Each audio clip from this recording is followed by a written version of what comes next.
जनाब उद्धव ठाकरेजी होते.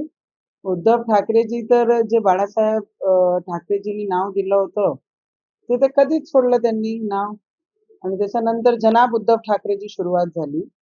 आणि उद्धव ठाकरेजी ज्या पद्धतीने मुंबईमध्ये रामरक्षा म्हणून जे आंदोलन करत आहे रामरक्षा म्हणून, त्यांना जनाब उद्धव ठाकरेजींना माझा प्रश्न आहे की जेव्हा अयोध्यामध्ये रामलल्लाचं मंदिर भव्य, जे पूर्ण विदेशापासून देशापासून सगळे भक्तगण तिथे गेले होते, तर जनाब उद्धव ठाकरेजी कुठे लपले होते? पक्ष बर्बाद झाल्यानंतर, आमदार सगळे गेल्यानंतर, खासदार सगळे गेल्यानंतर जनाब उद्धव ठाकरेजींना रामलल्लाची आठवण आली, राम रक्षाची आठवण आली, हनुमान चालिसाची आठवण आली. तर जनाब उद्धव ठाकरेजी उत्तर द्या की जेव्हा अयोध्यामध्ये एवढा भव्य मंदिरचं सगळे लोक तिथे गेले, तर तुम्ही दर्शनाला का नाही गेले? त्याच्यावर उत्तर द्या. आतापर्यंत गेले का उद्धव ठाकरेजी? मला नाही वाटत ते गेले आहे. ज्यांनी दर्शन घेतले नाही एवढे भव्य मंदिराचं, देवाचं, तर ते रामरक्षा काय करणार आहे? रामरक्षा करत नाहीये जनाब उद्धव ठाकरेजी, ते पक्ष रक्षा करत आहे. आणि आता जनाब लागल्यानंतर नावापुढे तर मला वाटतं त्याच्यासाठी काही ना काही ऑल्टरनेटिव्ह करावं लागेल. ते रामांची आठवण याच्यासाठी झाली की जेवढे आमदार चालले गेले, खासदार चालले गेले, मी आणि माझा मुलगा फक्त पक्षात राहिले, ही परिस्थितीमध्ये काय करणार आहे उद्धव ठाकरेजी? पण मी आदरणीय उद्धव ठाकरेजींना विनंती करेन, तुम्ही नागपूरपर्यंत आले, 150 किलोमीटर आहे आमची अमरावती आणि हनुमानगडी.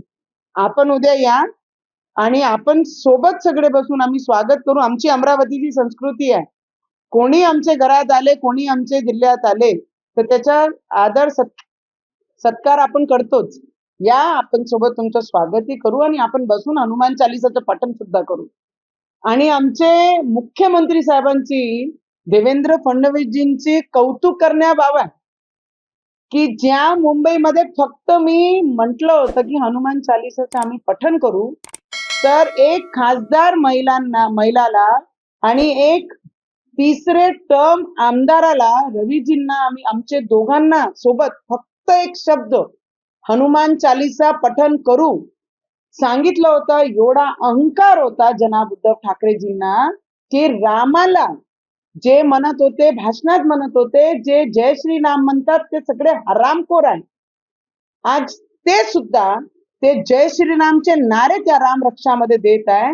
तर जनाब उद्धव ठाकरेजींना माझा प्रश्न आहे की जाऊन ज्या नागपूरमध्ये संघाचा एवढा मोठं संघ कार्यालय आहे, तिथे जाऊन संघाचे ज्यांनी सुरुवात केली त्यांचे जाऊन नतमस्तक व्हा. ज्यांनी या देशासाठी योगदान दिलं आहे त्या संघाचा सगळ्यात मोठा कार्यालय तिथे आहे.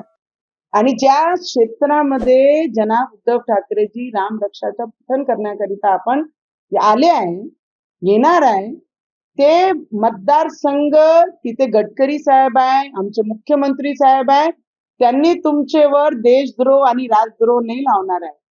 कारण भारतीय जनता पार्टी प्रत्येकाचं स्वागत करते, प्रत्येकाचा आदर मान करते. आजच आमचे आदरणीय देवेंद्र फडणवीसजींनी म्हटलंय, तुम्ही राम रक्षा पठण करा, मी तुमच्या सोबत येतो. तुम्ही पाठ करून तुम्हाला किती पाने वाचता येते, तुम्ही वाचा आणि मी वाचतो. या पद्धतीच्या भारतीय जनता पार्टीचे मुख्यमंत्री स्वागत करण्यासाठी रेडी आहे. पण जनाब उद्धव ठाकरेजी, तुमचं काहीच चुकलं नाही. आदरणीय बाळासाहेब ठाकरेजींचे विचार पूर्ण माती केल्यानंतर, पक्ष बर्बाद झाल्यानंतर, आमदार सोडून गेल्यानंतर, खासदार सोडून गेल्यानंतर आज आपल्याला रामाजींची आठवण आली. आता तो बहुत कुछ याद आना बाकी है, अभी तो सिर्फ शुरुआत है. पर अहंकार किसी का भी कोणाचाही टिकला नाही, तो तुमचाही टिकला नाही, हे स्पष्ट होत आहे.